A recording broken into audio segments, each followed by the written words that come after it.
What a great occasion it is to gather together in our great nation, in our wonderful state of Texas, in this magnificent community on this great campus among these great friends, to show our gratitude to a man who has taught us so much, lifted us up so much, made us think so much. Join me in welcoming our friend, Mr. Dennis.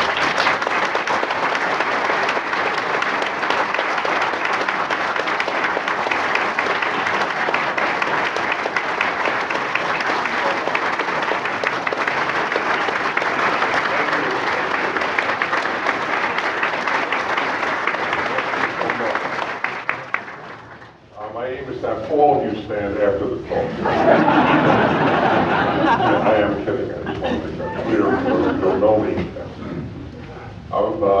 It's a very special evening, I have to say. Rabbi Block, you do a great job. He does. I have to say, this is very sophisticated. Everything you do is sophisticated.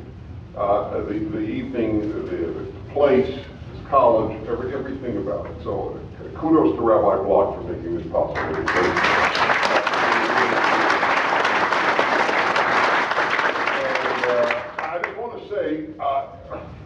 I could have listened to Mark Davis for another 10 minutes. He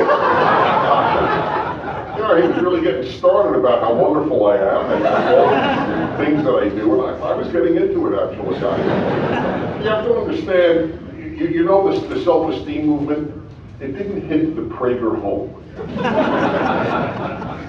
This is more typical. When my mother found out in my early 20s that I was getting paid for lectures, probably $35 I might add, but I was getting paid, she said, I hear you're getting paid for lectures. I said, yes. I said, wow, I could listen for free and don't.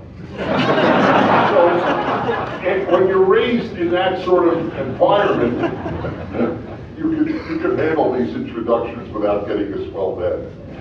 Actually, that is really something my mother did say, but I don't want to give you the impression that, well, I do actually. Whatever impression you got was accurate. But you know, it was none of us. This is really it's only tangentially related to the theme, but I do want to address it for one moment since I started on it. My generation wasn't raised in self-esteem. My parents' generation wasn't. Their parents wasn't. Their parents weren't.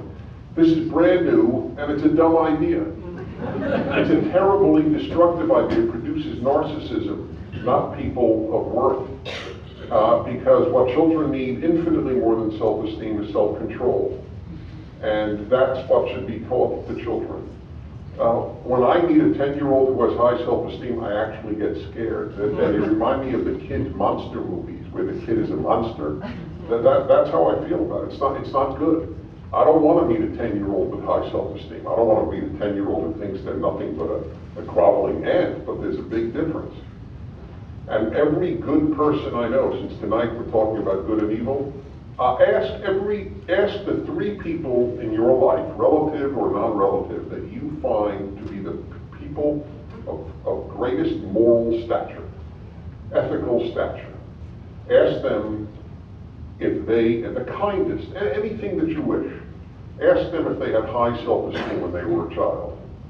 And I will bet you anything, and I'm not a betting man because I don't have a gambling instinct, so I only bet when I know I'll win. And I would bet you anything that they will say no, that they did not have high self-esteem. So anyway, that was just tangential. If you don't hear my show, just know I go off on tangents all the time. Because if it arouses an interesting and important thought, why shouldn't I go with it? Hey, I got 3 hours. You know how many women have told me they hear me more than their husbands? It's really sobering. It's a very sobering moment when you think about that. Anyway, there's a lot to say, and I do want to have time for your questions to, what is it, AskDennisNow. That's very classy. That is a first. Email your question. That's good. Who's reading our emails these days? It would be interesting to see how they would react. That's the ultimate high tech. Email your question. I guess in 10 years or so, it will be send your question by telepathy. Who knows? Who knows? course, I don't know where technology is going. My father, may he rest in peace, died. How many of you did hear him on his birthday on my show? He would come on every birthday, July 18th. Well, good. I'm glad it wasn't that many, because I'm thinking this July 18th to play a repeat. My father died at 96 last year, and he was completely lucid till the very completely. The only reason he didn't come on in his last couple of years was because he was too sad over the death of my mother. They were together 73 years, married 69. And it was shattering, my mother's death to him. It just did. And he didn't want to cry on the air. So that's the reason he didn't come on.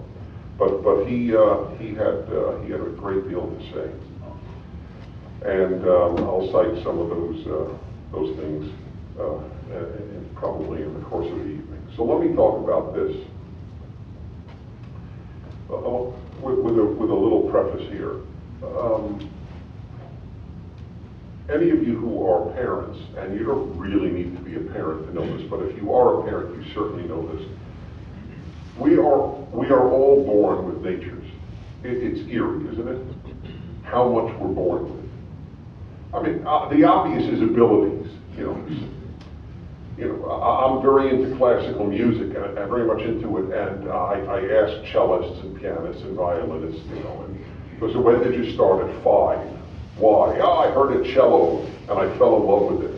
And at 8, I was giving concerts. Who falls in love with a cello at 5? Right, number one. Number two, so much so that they could concertize at 8. It's built in, right? I didn't, I couldn't. And whatever it might be, I have a speaking ability. I always had a speaking ability.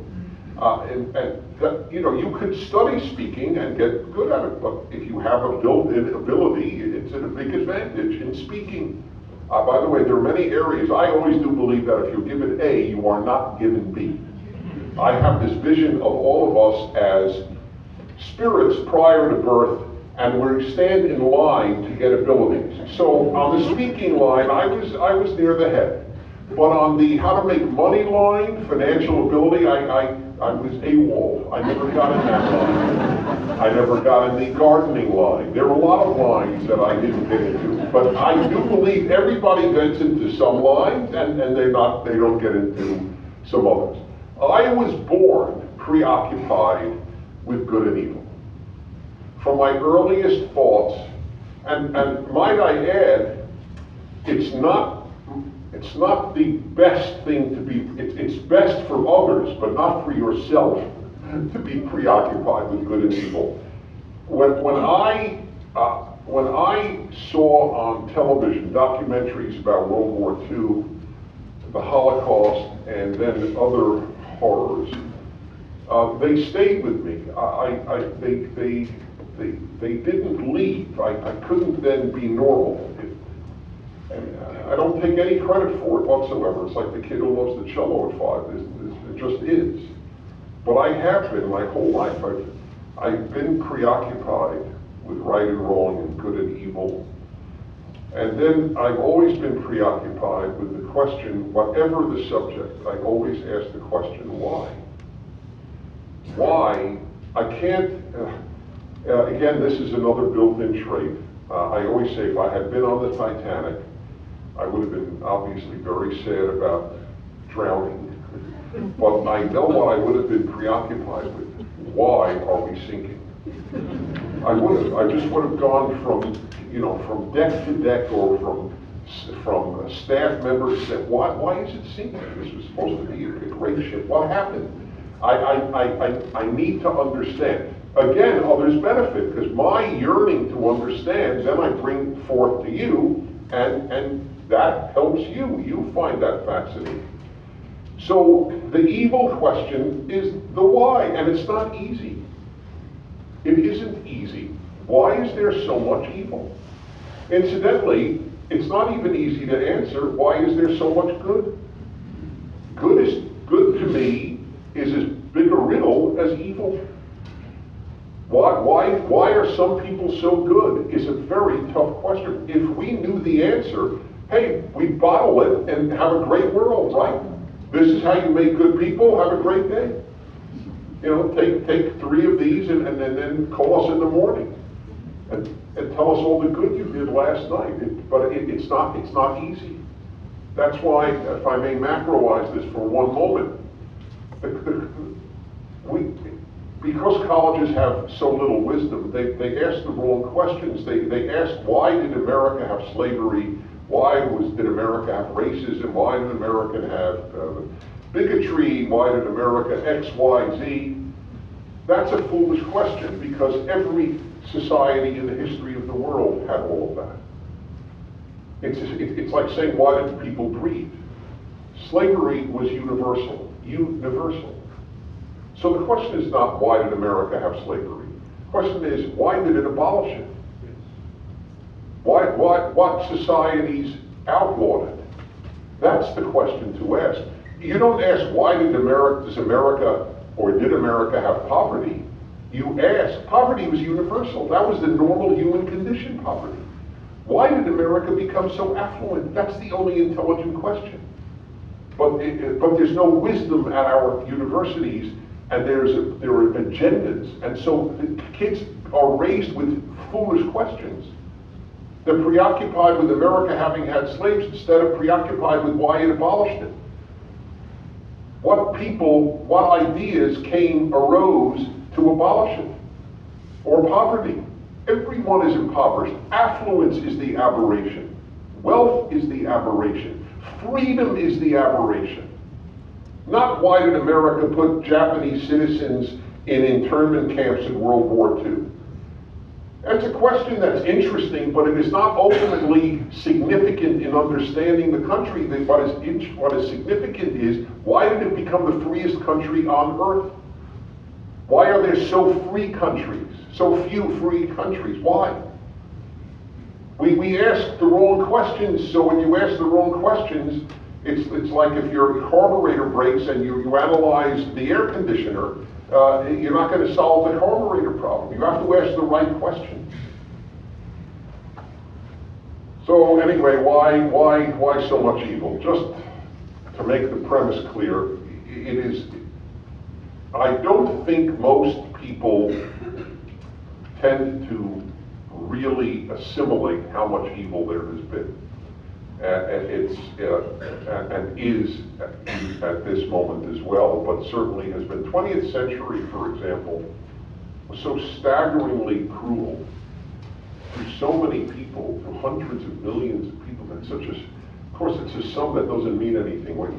There's a debate on whether Mao killed 60 million or 80 million Chinese. God or nature made it impossible for us to fully assimilate that number. If you could appreciate how much suffering 60 million is, you'd go out of your mind. So we can't. It's just not possible for us to identify with that amount of pain. This quote is attributed to Stalin, but historically we don't have a basis to say he said it. But it is a brilliant quote, whoever made it up, and that is, one murder is a tragedy, a million is a statistic. And that's what happens, they become statistics. Oh, Stalin killed 40 million or 20 million, we're not sure, 20 to 40, Mao 60 to 80. It doesn't mean anything. But at least let our minds, even if our empathy can't wrap around it, at least let our intelligence wrap around the enormity of the amount of suffering and the nature of that suffering. The 60 million, at least, Chinese killed in the Great Leap Forward by Mao. And you know why that happened? People don't know why. Mao didn't care if Chinese starved to death. He wanted to be a world power. So he shipped almost all of the Chinese food to the Soviet Union, which then sent him weapons. That's the reason for it. It wasn't natural famine. It was completely induced by the society, by the communist government in the 1950s, called the Great Leap Forward. And if you read about it, as I have, you read about people eating bark, which they do at this moment in North Korea. And then, of course, there's so much, you know, of course, the best known is the Holocaust, the Jews' Holocaust, where what happened, I won't say some of the things. There were things I know, because having read so much, that I doubt if you know. And I don't want to say it because I've always said there's a big problem with the Holocaust, and that is you can't actually depict it in film. Because if you depicted what happened, people couldn't watch. So we don't really get a sense, and I'm not even going to tell you, I mean, some of the tortures and the glee that it brought the guards in many instances. The thousands of Jews clubbed to death. You know what it is to be clubbed to death, have your head bashed in Lithuania. I mean, in the streets, not even in the camps. I mean, it's endless. And then there are, you know, Stalin, of course, starved 6 million Ukrainians to death. Who knows about the Ukrainians' Holocaust/genocide, whatever you wish to call it? How many people know about it? You know, I periodically get emails from Ukrainian Americans thanking me. You're the only one who mentions this. And you know, nobody knows about it. In fact, the opposite. While it happened in early 1930s, the New York Times reporter in Ukraine, in the Soviet Union, got a Pulitzer Prize, Walter Duranty, for denying that there was starvation in Ukraine. Why the New York Times has not given that award back is one of the puzzles of modern life. Got it from why? It would be as if somebody said, nothing's happening to the Jews in 1941 in Poland. It would be on that level. Now that's just the macro, gigantic, staggering amounts of evil. What about the little, the amount of child abuse that exists on this planet?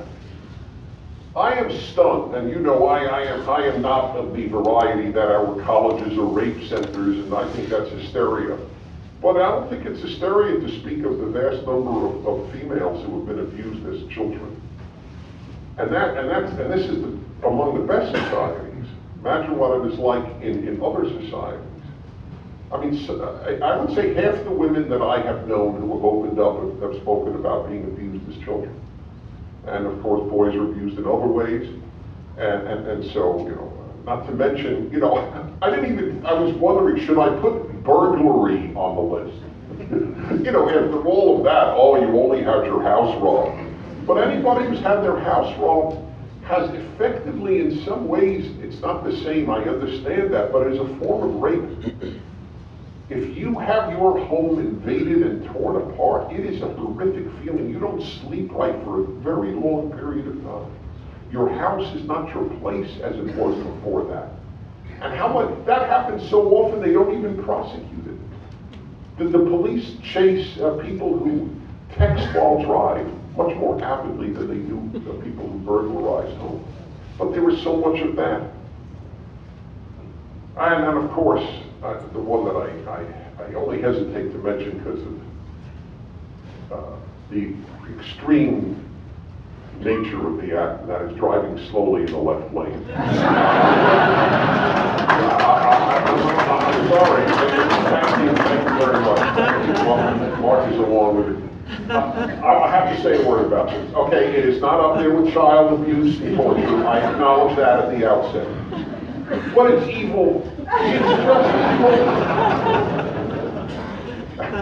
Okay, I always have to include that no matter what. In fact, today I was interviewed at the Glenn Beck studios, and so after being on Glenn Beck for an hour, they interviewed me for their YouTube, and they have a list of questions. You said, you know, something to the effect of what is an ongoing wrong that people should know about. And immediately I started driving slowly in the left lane. And let me just say, well, I know that you think this is silly. It's not silly. It's not evil, I know that, but it's not silly. Because it means that you're not thinking about others. This is the passing lane, and if you're not passing, you don't belong there. I hate to say anything about Europe is better than America, but European drivers are better. There really is a passing lane all over Europe. Okay, it's out of my system. You always say that. You always say that. All right, so why all the evil? Why all the evil? Number one, and I hesitate on this because the rabbi and I actually discussed this, and I suspect we come at it, I don't think we differ much, but I think we come at it with a different emphasis, and I love his emphasis, and I love my emphasis. But human nature, this we wouldn't differ. That bad comes from human nature. It doesn't come from extraterrestrials. It doesn't come from a whole host of other things. There's a lot of bad in the human being. There is. Whether you want to say we have a godly soul and therefore basically good, or whatever you would, which is the rabbi's position, the fact remains, and this we do agree, because there's no way to disagree. It's hard. It's hard to, goodness is like gold, right? It's very hard to mine. That's how I would put it, okay? That, at its most, and he's nodding, Baruch Hashem, praise the Lord. Christians praise the Lord, for Jews, Baruch Hashem. For atheists, thank Jupiter. I don't know what to say, you know, thank our lucky stars, thank DNA, whatever it might be. But this is very important, because if you don't start with an understanding that we have flawed nature, nothing's going to work. If you blame everything else, then you'll never stop evil. The people who tortured in Auschwitz, I don't think they weren't all sick. Here's a statistic for you, okay? Before the gas chambers, as many Jews were killed, if not more, by Einsatzgruppen, roving bands of murderers, who would just line up Jews and then strip them naked and then shoot them to death at pits, and they would fall in with their child and then the rest of their families. This happened in the millions. Einsatzgruppen. These groups were studied. Most people, if you would say, who formed Einsatzgruppen? Many people would think, oh, they probably let out the criminally insane, said, here's a gun, have a good time. Turns out this was from the elite, often, of German society. Groups were taken, and I have the statistics in a number of my books, because this was so dramatic. One Einsatz group was actually studied, and it had PhDs, lawyers, doctors, professors. These were the people doing this. Read the book Complicity in the Holocaust, and it's written by Professor Erickson. And you see, I'll give you one other example. The conference at which the extermination of European Jewry was decided, I believe it was 1941. It was the Wannsee Conference. Wannsee is a suburb of Berlin. 14 high-ranking Germans decided on this. 7 had PhDs. This evil, even the actual doing of it, was not done by criminally insane people. This was done by, as one other book on this says, ordinary men. Ordinary men. There is a sadistic streak in, not all, but in many human beings, where there is a certain love of inflicting pain, of having that power of life and death over other human beings. I was taught at college, and this is when I knew that this was a different value system. Poverty causes crime. Poverty causes crime. And the first time I heard it, I thought of my grandfather, who had no job in the Depression. Okay, so double whammy, no job and the Depression. Unbelievably poor. My father's father, my mother's father had some money. I mean, literally some. I don't come from wealth. And I thought, why did Grandpa kill? I thought of my grandfather. Why did he kill? Why did he rape? Why did he loot? And the thought became absurd to me. My grandfather was going to rape, loot, kill, rob. It's inconceivable. He'd sooner starve to death. And why? Among other reasons, because he was a religious Jew. It was inconceivable. You don't do that. There's no excuse because you're impoverished to commit crime. I knew I was taught a lie. Poverty doesn't cause crime. By the way, if poverty causes crime, then you have to follow the logic. If poverty causes crime, wealth causes goodness. Can't have it both ways. But the people who say poverty causes crime also say wealth causes crime, don't they? Oh, the filthy rich at Wall Street, corrupt, too much money. So let's see. So money causes crime, and lack of money causes crime.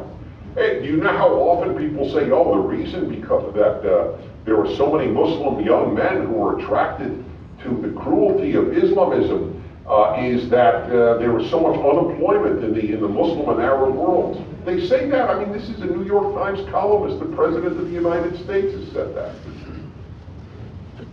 Unemployment causes beheading? I mean, think about it. Unemployment or inflation causes gas chambers? What are we talking about? What are we lost our minds? And you know why people say this? Because since the Enlightenment, we've had to believe that human nature is good. And therefore, all evil comes from a perversion of that human being by some outside force. And that's what has happened, and that's what the way it is taught. So if you don't realize that the first battle is with nature, no, there's no possibility, which brings me to point number 2.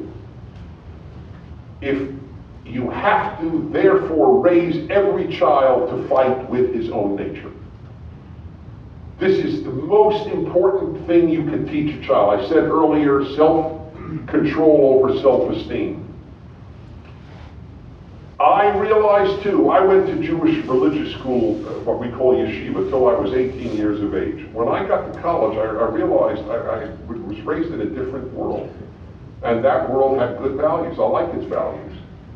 And a Christian kid, the same thing. And in America, here's what I see. You know the difference between secular education and religious education? The biggest single difference. Secular education, you're taught that the greatest problems you have to fight are social problems, social ills. Racism, sexism, etc., bigotry, intolerance, xenophobia, right? In religious education, you're taught that the biggest problem you have to fight is yourself. I was taught that the biggest problem in Dennis Prager's life is Dennis Prager. It has never left me. You can't have a good world. You can't conquer evil if you don't teach people to fight their nature. There is no possibility. This was drummed into me so phenomenally well, I couldn't have abandoned it. That's not to say I don't sin, but I couldn't abandon the notion I gotta fight me. There's no chance for goodness if you don't raise children to fight their own nature. If they think they're terrific, that's why thinking they're terrific is so dangerous. You're not old enough to be terrific. When you're 83, well, maybe you'll be terrific. Okay? But at 3, you're not terrific. Right? I know you now sit on the potty. Okay, you congratulate the child, but there are people who praise him like he won the Nobel Peace Prize. Pooped on a pot. Oh my God. The center of the universe. And I'm blown away at it. I mean, the birthday parties that are given to kids, I mean, the coronation of a queen in Britain is somewhat analogous to some of the birthday parties that are given to 4-year-olds. Or even more absurdly, to a 1-year-old who doesn't quite appreciate it. That's it. You want to know what to teach your child? More important than anything else you teach, you must fight your nature. Now, and here, by the way, just as this is tangential but very relevant, we do that far more with boys than with girls, and girls pay the price and society pays the price. Because we know what boys have to fight. 2 aspects of their nature, the sexual aspect of their nature, because we are sexual predators by nature, and the violence or the aggressive physical aggression. You know, if boys have their way, they tackle the person who comes through the door, like the UPS man. They would tackle him if you didn't tell them not to. You can't tackle the UPS man. All right? You don't have to tell girls, don't tackle the UPS man. Even if he's very handsome, tackling is not the thing that comes to her mind. All right? So what do you teach girls? And what we have now is this, again, only among the well-educated, because they're usually the dumbest people in society, with the belief, as was just written in a piece in the New York Times, I think it was the Wall Street Journal. They don't agree with him, but they publish stuff they don't agree with. By a professor says, women are by far superior to men. By nature, there's no comparison. You always get this, every generation, somebody writes something like this. And so what it results is, since a lot of people, only the well-educated, believe this, they don't teach girls to control their nature like they teach boys to. What's there to control? They're so loving and nurturing to begin with, there's nothing to control. But it's not true. Girls have to control their moods. Girls have to control their passions. Girls have to control their hormones. There's a lot for girls to control, just as much as boys, it's just not as obvious. Because a woman who's out of control is bad for herself, and is bad for her husband if she ever gets married, bad for her children, bad for society. We all have to control ourselves, and it ain't easy. So, number 3. We have to teach that goodness is the most important thing in life. Not brains, not money, not sports, not achievement, goodness. So I came up with a test about, I've been broadcasting 33 years, I'd say 25 years ago, I came up with a test on my radio show. That is, parents should ask their child, if your child is 5 or your child is 50, ask the same question. What is it you think I, your father, or I, your mother, most want you to be? Happy, successful, smart, good. Write it down if you want. Happy, success. Yes, not what do you most want to be. What do you think I, your mom, or I, your dad, most want you to be? So, I was approached by people who worked at the radio station. I did say, Dennis, I did ask my kid. And I was stunned. They didn't say good. So many parents have said that to me. And you know how much I value happiness. I wrote a book on it. I do a happiness hour each week. But goodness comes first. Goodness is paramount. But that's not what we are proud of our children for being. If you say to somebody, I have a son, he is such a good person. Do you know what the other person thinks? You have a loser for a son. No, that's how goodness is actually in disrepute. If you said he had a PhD in social ecology, a term I just discovered this week, a phenomenally meaningless term, but it's huge at the University of California at Irvine. And anyway, but I have a PhD, in Aristotelian phenomenology. Your son has a PhD in Aristotelian phenomenology. Holy crow, that is something. That impresses people. But the good, kind, honest, has integrity, you must be hiding the fact that he's living with you. Has no job.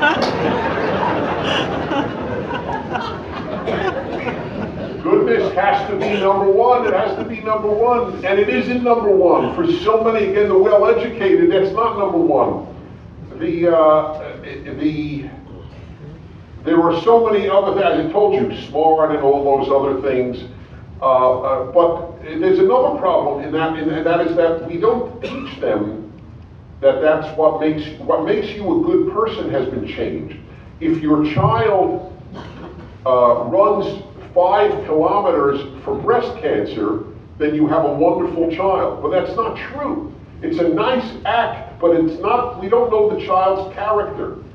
If your child sits next to the fattest kid in class during lunch because she has no friends, that's a character issue.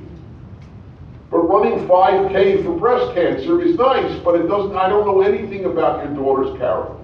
It doesn't tell me anything. Does your daughter cheat on tests?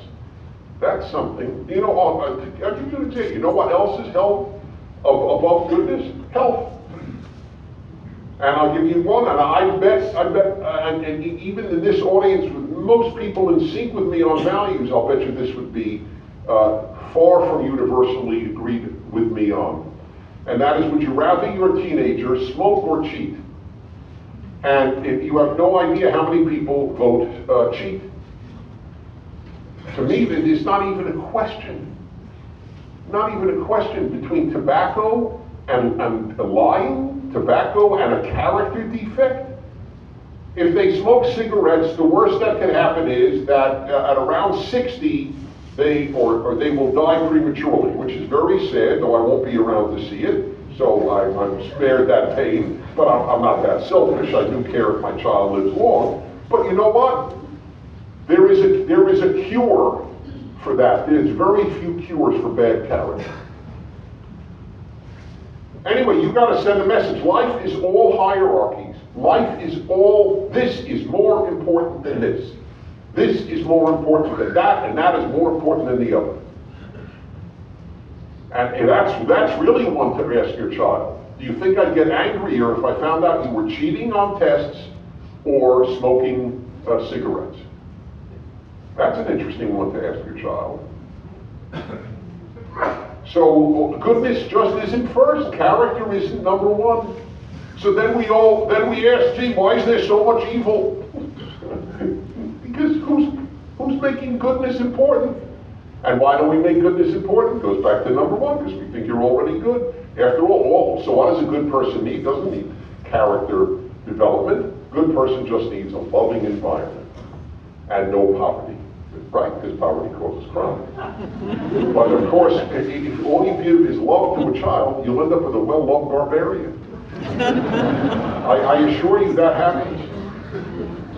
Think all the kids cheating on tests aren't loved by their parents? It's an inconceivable thought. Now, with goodness being paramount, here comes a biggie. This is very tough. Any doctrine that does not put goodness first enables evil. And I address this to secular and religious equally. There is a danger in religion. I'll begin with religion because I'm religious. I will begin with religion. There is a danger in every religion that certain things are placed above goodness. And I'll hit home here because I'm going to hit two groups, Jews and Christians, who try to make up the bulk of this audience, about all of it, where there is a danger. There is a danger in each religion, and I know these religions real well, and I know Christians as well as I know Jews. I speak two languages, Christian and Jewish. In fact, Glenn Beck asked me to end the session with a prayer, and I was totally comfortable because I am among he is LDS, but I am among Christians a great deal. I'm very comfortable in opening or ending something with a prayer. And obviously I'm totally comfortable within Jewish life, having been raised this way. And so here I say with love and only with respect that there are dangers. So I don't know, I'll begin with Jews because I'm Jewish. And by the way, I'm not the one who started this critique. God's prophets did. Whereas Isaiah says, Lama liros simchechem amar Hashem. God himself says, I don't need your sacrifices. I need you to be good. Because Judaism is a legal religion, a law-based religion, it is very possible for people, observant Jews, to place law above goodness. Now you say, but the laws are supposed to achieve goodness. I agree with you, so I'll say ritual.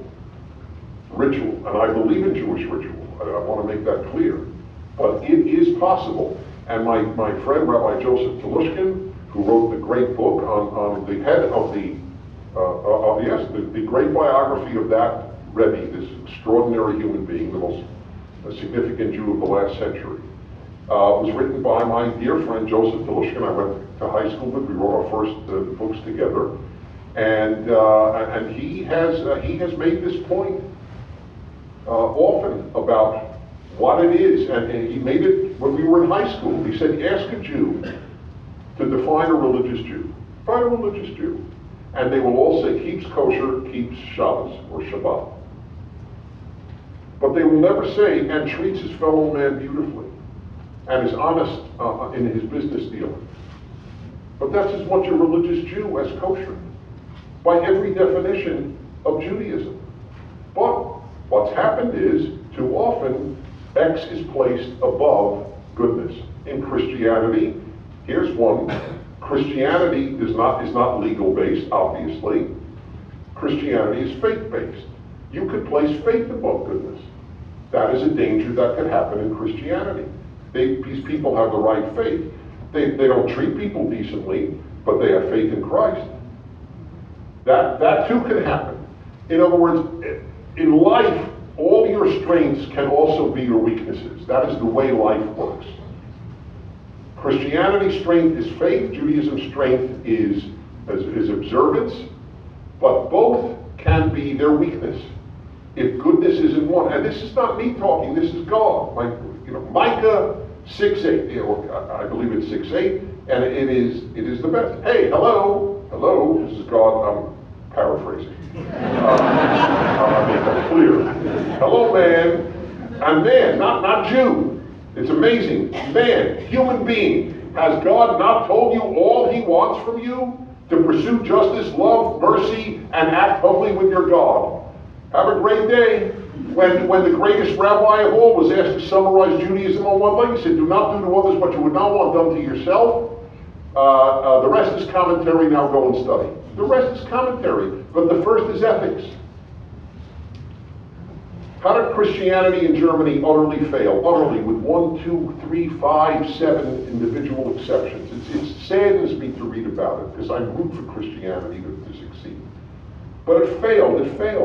And it failed because, hey, what's being done to the Jews and others doesn't matter. What matters is the Nazis are not interfering with our ecclesiastical duties. By the way, American Christianity is a whole different kettle of fish, in my opinion. And I always try to explain this to both American Christians and American Jews, not to compare American Christianity with European Christianity. And by the way, one of the biggest reasons that it's different is because the Christians in America were so rooted in the Jewish scripture. This is truly the Judeo-Christian country. Can't say that about Germany or France or any of the other countries in Europe. Goodness has to be paramount. And if you remember that phrase from Micah the prophet, that's great. This is what God wants from you. The rest is commentary, as the great Rabbi Hillel said. I'm almost done. Number 5, courage.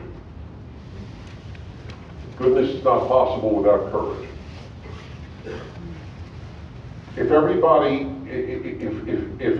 is kind and honest, but there's still some evil in the world, you won't vanquish it without courage. Courage is the pillar upon which all the good traits have to stand. And it's the rarest of all the good traits. I don't know, what is the great movie where they try to instill courage in the lion? What is it again? Wizard of Oz, yeah. It's a great movie, and it's a great example. How do you put courage in somebody? Don't know.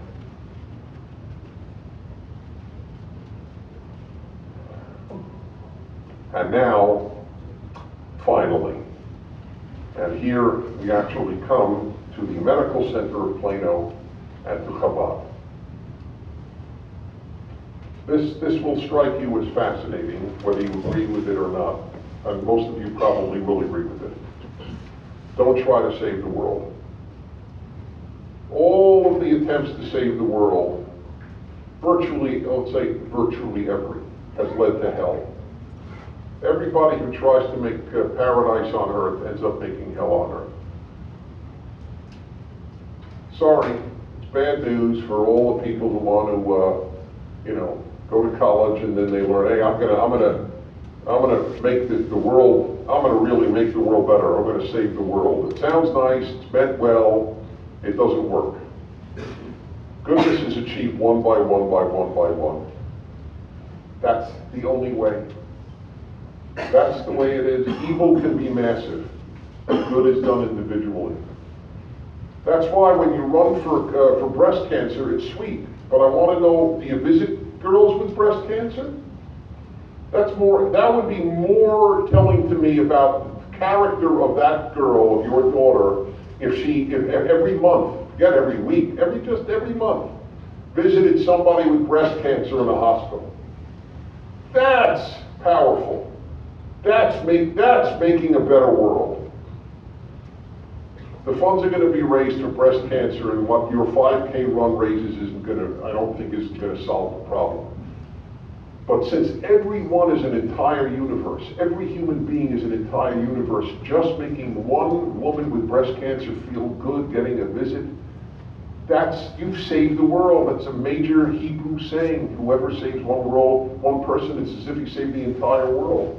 Because we're all an entire world. When I saw the women, the full-time 2 women who took care of my father in his last 6 years, I think, they're not going to get any commendation. They're not going to get an award at a ceremony. What they did for my father and how my father loved them in return. And you all know this.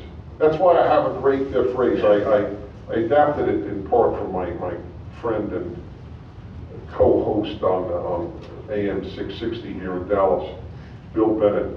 But I put it in my own words, but I want to give him credit for the original thought. And my words are this way. The significant are rarely famous, and the famous are rarely significant. I don't mean to knock her, but Kim Kardashian is a household name. And I don't mean to knock her, I don't. But she's not significant. The women who took care of my father were significant.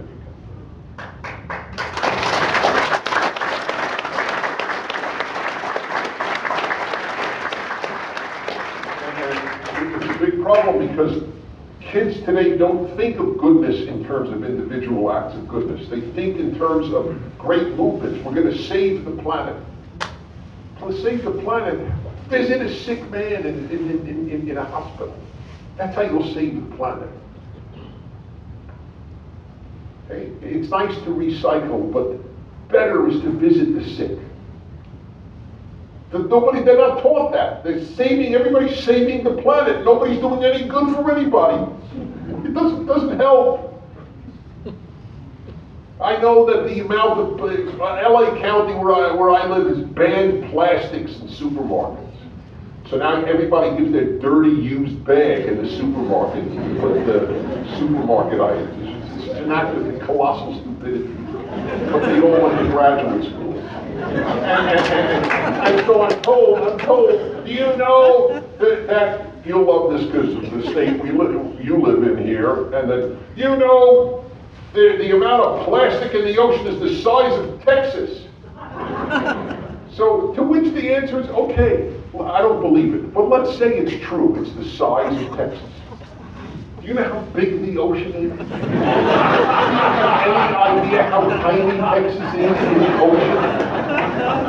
If you put all the water of the world on a map and Texas, you wouldn't see it, you would think it was a dead bug. Lint, it would be lint on the map. And this is what animates them. Oh, we don't want more plastic in the ocean. Okay, fine. I'm not pro-plastic in the ocean, but it's not significant compared to visiting somebody who's sick. And they're not taught that. They think they're heroes because they're against plastic. That's what's happened. So, who knows this better than people who work in medicine? You don't save the world. None of you are saving the world. You're saving twins. But that is the world. Because each of those babies is a whole world. Each parent is a whole world. We have it all backwards. The people who save the world don't do any good for the world. The people who do one by one, they're the heroes of the world. Chabad knows this unbelievably well. I mean, they do visit people. I wrote an article, annoying Jews is one of my hobbies. And so I write a column for the Jewish Journal of Los Angeles. And I wrote a column on the idiocy of Newsweek's top 100 rabbis. And I made clear, I know many of them, and I know the top ones. And I know the top one for 25 years, we're friends. He was at one of my son's circumcision ceremony. So it's nothing against them, but it's so skewed. What constitutes? It's the ones who are most famous. That's who made the list, the ones most famous. And I even wrote in there, so the rabbi who goes on Rosh Hashanah, the Jewish New Year, goes to a sick invalid's home to blow the ram's horn because it's a mitzvah, it's a commandment for every Jew to hear the ram's horn on that day. Not prayer, nothing. That's the law. So some rabbi schleps it, in heat, because September is awful heat, especially in Southern California. So look where you live, right? We got it good compared to you in September. But that rabbi, he's not on the top 100. He'll never make the top 100 list. Newsweek never heard of that guy or that woman. But they should be on the list. It's all skewed. You want to be famous or do you want to do good? It is almost that simple. Which one do you want? And you know how many young people want to be famous? I asked them, what would they rather be famous than wealthy? It's fascinating. That's fame is number one. And then I asked them, look, 5th graders, forget 12th graders, 5th graders, what do you want to be famous for? Doesn't matter. That's the point, it doesn't matter. If that's Kim Kardashian famous, she's famous for being famous. So there are answers. There really are, and the answers aren't complex. They're just hard to do. Raise children to believe goodness is the most important thing. And don't worry about being a hypocrite because every parent should tell their child not to lie or not to curse even though they have done both. Children are not stupid. They understand. They don't know that parents are mortals till they're, maybe in college, but it doesn't matter. My parents told me not to curse, and my father cursed bad drivers in the car, and I rooted him on every time. I thought it was a mitzvah to curse these people.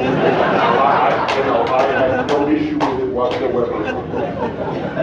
Kids aren't that stupid. They understand circumstances determine these things.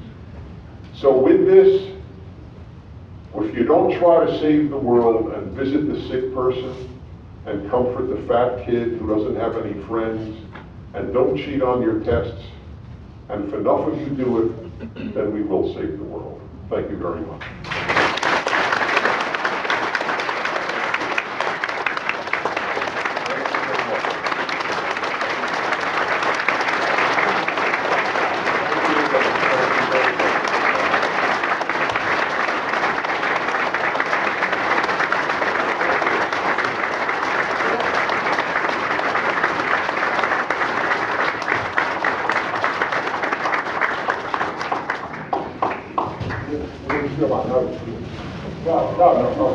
Okay, now we're going to have a little question and answer period, and our narrator for this segment, Daryl Johnson, is going to make your way up here. Daryl Johnson.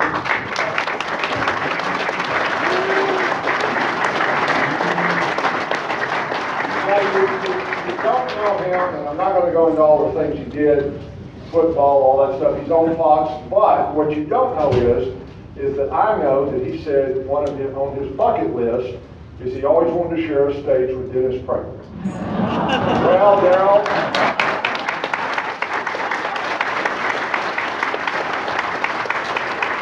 On my bucket list, I always wanted to play in the Super Bowl. So I think you got a better chance than I do. Well, your audience kept up with your theme of being tangential. We were all over the board. It's been fun going through the questions, and we did a little bit beforehand just asking people, and then we did have the website. We're not going to be able to get to everybody, but we are going to have them posted, and perhaps we can get some answers back to you at some time in the future. So to start off, just on your theme, it's about safety and the freedoms that we have. How do we live safely in this world without giving up crucial freedoms? And that comes from Ginger. That question, I know where it's coming from as the most obvious. I think the most obvious example is, for example, NSA snooping on emails and texting and phone calls to monitor who might be a terrorist. Is that fair, Ginger, wherever you are? Is that an example? Because I can't think of a more obvious example. I have to say, I am fanatically pro-freedom. You can't imagine how much that is embedded in me. It's why I hated communism so much. When I went to communist countries, I realized had I lived in a communist country, I would have been sent to the Gulag. I could not take that in. I couldn't take my parents asking me, when did you have homework? I don't know if I've ever shared this with an audience, but I am so, talk about nature, I am so radically uncontrollable by anything but God that I felt I was in prison if I had to be home every night in my own house in high school to eat dinner. I asked my parents at 14, can you give me money to eat out? And they did, to their great credit. Except for Friday night and Saturday afternoon, our Sabbath, I ate out every day. And I felt I was free as a bird. When I started lecturing in different cities at the age of 21, when I had come home from the Soviet Union, so I started lecturing, and I got picked up by people in the community, and I realized, hey, I can't go then where I want if somebody drives me around. I spent the money I got for lectures on a rental car. I ended up with nothing, but I had freedom. So now you'll know where I'm coming from. I don't consider it an impingement on my freedom if NSA trolls billions of texts to find terrorists. I don't know what I'm not free to do. I have argued this with brilliant libertarians, and it's one of those rare times I don't even get their argument. We don't have a single precedent for the NSA saying, you know what, I'd really like to hear what Joe Jones in Baltimore has been saying to his wife recently. It doesn't happen. Computers are doing all of this. They're monitoring for, isn't the weather in Damascus great? Gee, I'd love you to join us on a beach off the Lebanese coast, okay? Or, have you blown anyone up recently? I'm okay with that. I'm okay, because if we are blown up, we will lose far more freedom. I want the freedom not to be blown up more than I want. There are two freedoms that are fighting one another. The freedom not to be blown up, and the freedom not to have the possibility of a text message I send being read by a computer. Between the two, there's no comparison to me. And so that's how I answer it.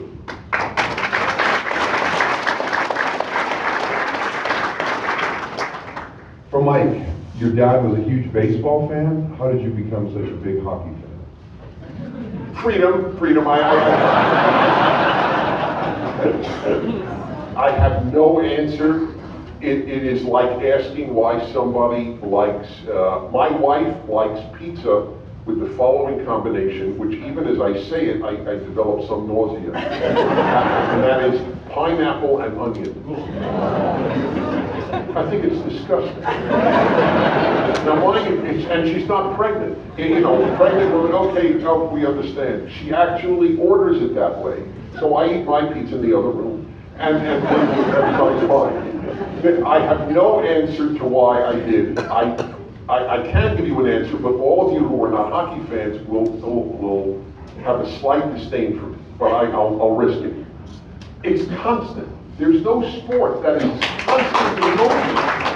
There is never a boring moment. Now, even if the most avid baseball fan has to admit there are boring moments during a 9-inning shutout.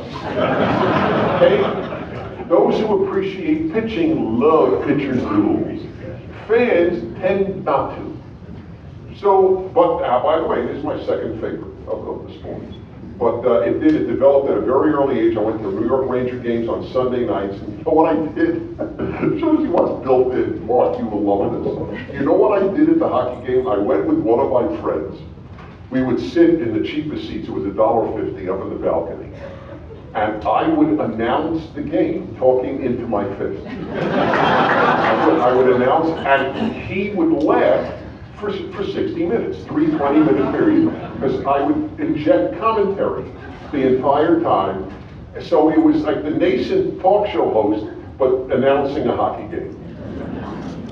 This one's to your passions, and then we're going to do a little follow-up. Number one, from Jerry, what is your favorite preamp? Oh, who's Jerry? Where's Jerry? Are you serious? You have a good system? Okay, no, he's just curious. This is one of the questions that is not allowed on the show because the living martyr, my producer, will either commit suicide or homicide if it gets through, and we don't know which. But I could talk stereo for an hour at a time easily. I won't, I would bore you. I don't have a favorite preamp, and there's only one reason. There are so many good ones now. But I will tell you this. You can now, okay, this is another passion. By the way, on my happiness hour, I realize the more passions you have, the happier you'll be. It's a very interesting thing. Whether it's flowers, or I don't care what it is. Coins, flowers, people, chimpanzees. But that's person, if you're blessed with a lot of passions, you have a much better chance of happiness. Anyway, if you love music, I don't care what kind of music, it doesn't matter. If you love music and want to hear it beautifully, I mean, ways you probably can't imagine how well. You can spend so little money today and hear music. That's how good the technology is. Just as it is improved in cars and everything else. You know what you get now for a non-luxury car? I mean, I know it's unbelievable how good the non-luxury cars are. Let's be honest. I don't rent luxury cars, and I'm in a Chevy this time, a Chevy SUV. It's fantastic. You know, so the technology is incredible today, and for much less money vis-a-vis what it was in the past. So too in the ability to listen to fantastic music. And then what are your other passions? Marshall wants to know if you found a good cigar shop here in Plano. I did, in fact. Yes, of course. Folks, let me tell you. I have engineered how to be as happy as possible at any given moment. I do. I've engineered it. I have my speaking travel schedule down to a science. And remember, I told you everything is priorities. Though I am not thin, that we all acknowledge. Though I am not thin, food is of little interest to me. I eat to live, I don't live to eat. Thank God, by the way, I might add. Not that I don't enjoy it, but I don't care. I'd much rather have a good cigar than a good meal. So I will have cheap food anywhere fast, and then go for an hour to the closest cigar place to where I will be giving a lecture. And yes, Plano has a place, and I was there today, this afternoon, after Glenn Beck, who cannot smoke cigars because he's Mormon, and I told him, any day, I will take the prohibition on bacon over the prohibition on cigars. I lucked out. I don't give a damn about bacon, but if I couldn't smoke cigars, life would be incomplete. So anyway, so he can eat bacon, but can't smoke cigars. You know, what are you going to do? Of course, you know, the beauty is you regular Christians can do anything.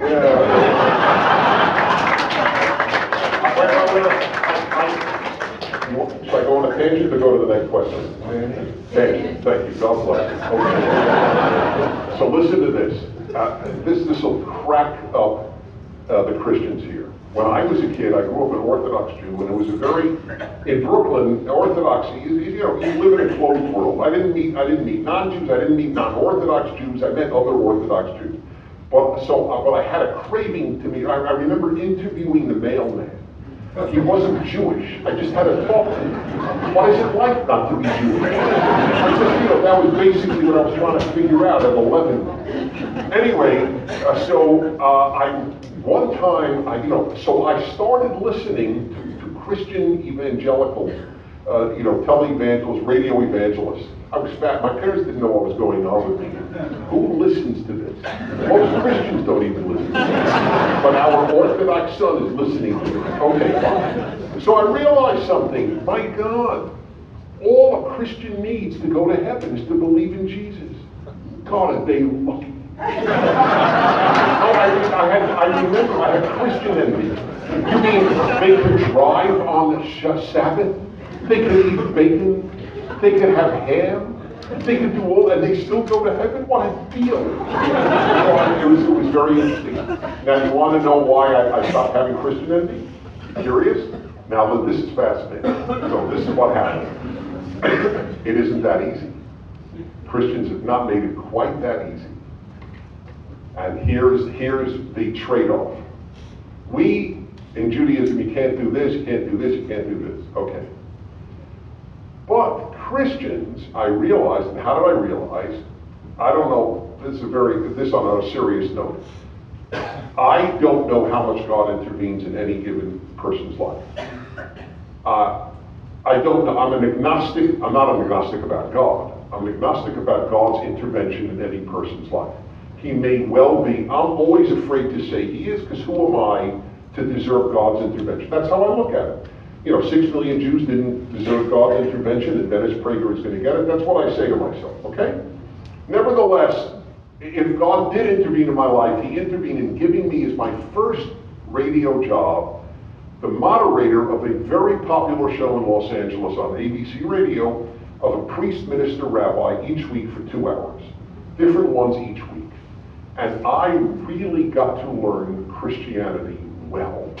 It was like getting 3 PhDs in real life Christendom.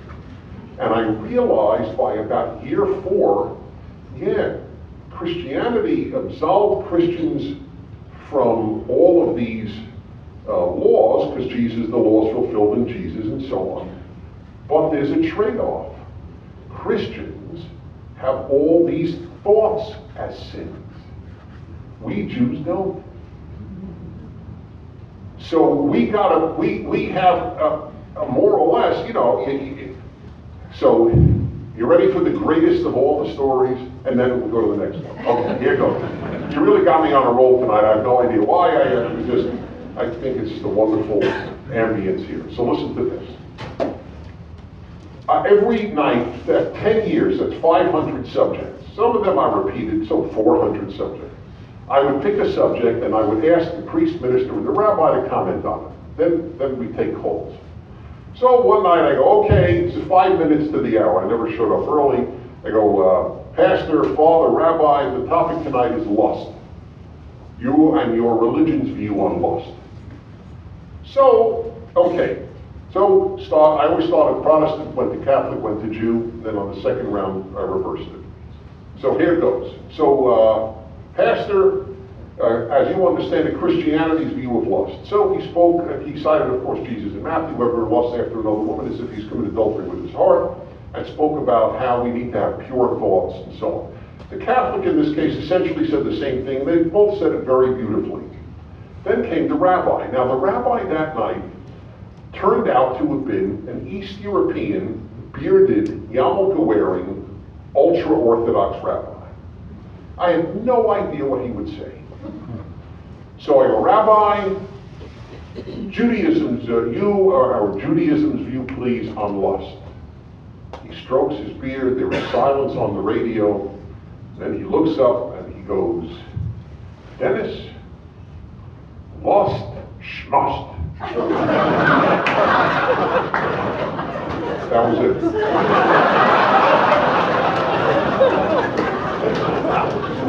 I want to say this, I hope no one is offended, it was one of the proudest moments of my Jewish life. That this bearded guy would come out with that. I would expect, maybe another one, but that's basically it, because in Judaism you can only commit adultery by committing adultery. You can't commit it with your heart, you can't commit it with your mind, you can't commit it with your thought. There are very few Jewish-Christian values differences. That is probably, that and theoretically divorce are the only two that I could come up with, actually. That's why I speak of Judeo-Christian values, because the values are so in consonant. But this one this is what stopped my Christian envy, because I'd rather be proscribed in 100 different acts than prescribed in my thought. I would find that harder. So I have great admiration for the Christian who can control his thoughts much more than I do. I'm worried about controlling my behavior. But it's a fascinating difference that you might not have thought about if you don't know both religions. Okay. When you were promoting this, you talked about you wanting the parents to bring their kids with them for this evening. So for David, his 6-year-old daughter is with him tonight. Do you recommend her pursuing a job or focusing strictly on her studies? Pursuing a job at 6? Oh, at 16. I'm sorry.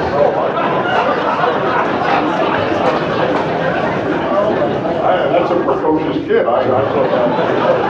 I was trying to interrupt your cello, it's fine. All right, so wait, so pursue a job or pursue her It studies? sounds like not skipping school for work, but balancing her studies with a job.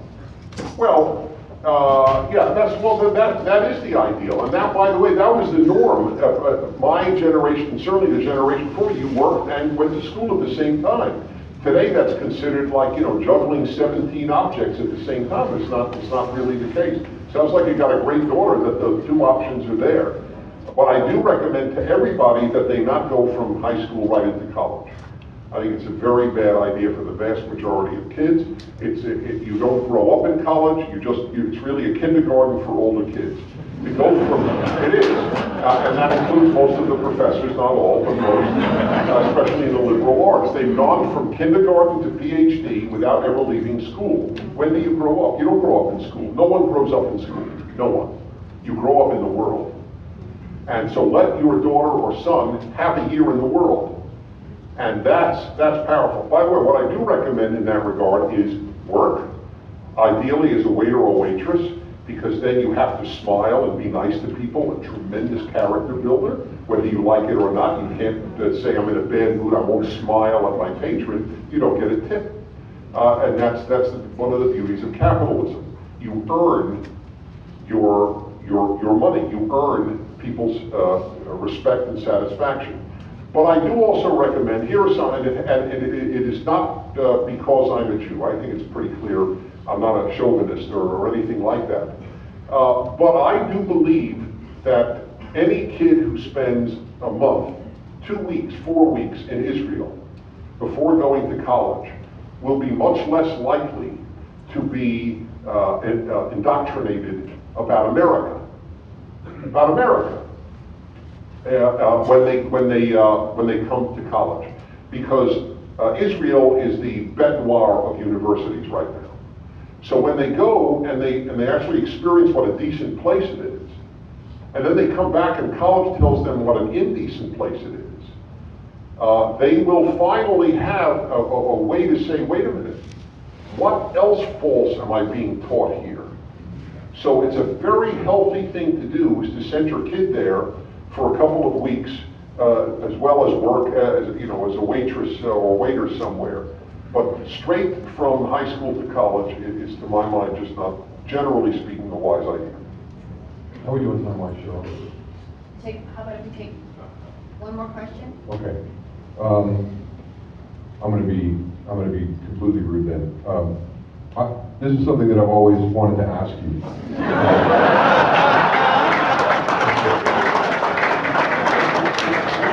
But I'm hoping it applies to a lot of us in the room. You mentioned the shows with your father on his birthday. What do you think was the most important thing, as a dad of a 15-year-old boy and a 13-year-old girl, what do you think was the most important thing to creating, building, and fostering that relationship that was such an awesome thing to hear when you guys were on the radio together? Well, I don't know how to say this, but I can't, I've taken the risk my whole life of honesty. I love my father, there's no question about that, and I particularly have great respect for him. Our bonds were not that tight. My father's bonds with my mother were tight. And this is not uncommon, especially in that generation. His love factory produced that love for my mother. My brother would say the same exact thing. So I know, and I always knew when I finished the hour interview with my father that people were thinking, oh my God, are they lucky, what a father-son bond. The reason that I'm correcting that now is that a lot of people don't have that bond with one or both parents. And I didn't want people to think, oh, Dennis does. I want you to know I have as normal a life as you do. The same issues, not the same, but similar issues. And what my father got from my brother and me is respect. And that's what he was most interested in, to be honest. I would have loved a love bond. I'm a love junkie. I love love. But that's not true for everybody. And it's certainly something I want with my sons. But that's not something my father pursued. And so the thing that ironically, the best parent I ever met is my wife, who did not raise my kids. She has 2 and I have 2. I have watched her and I have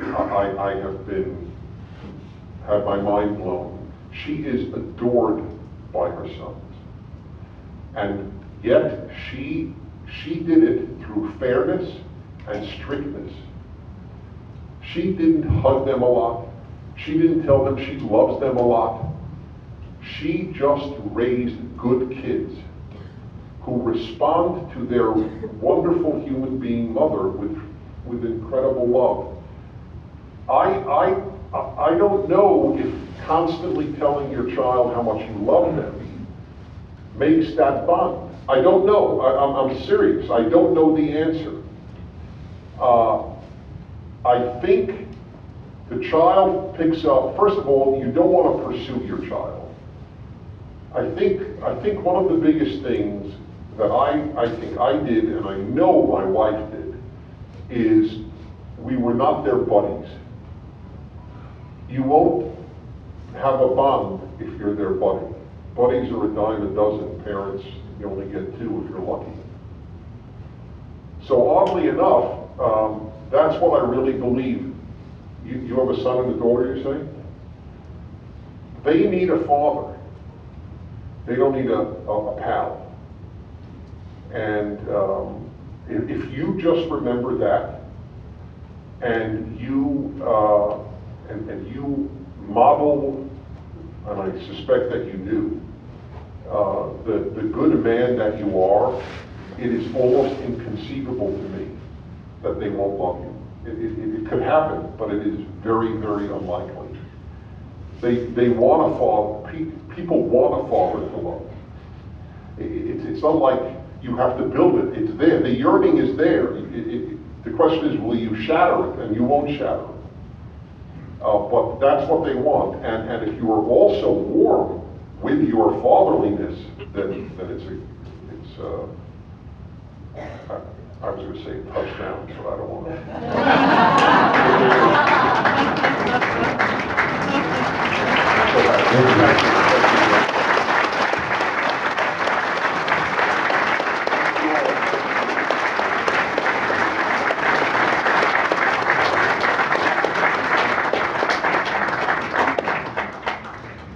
Thank you, Dennis. Thank you, Darrell.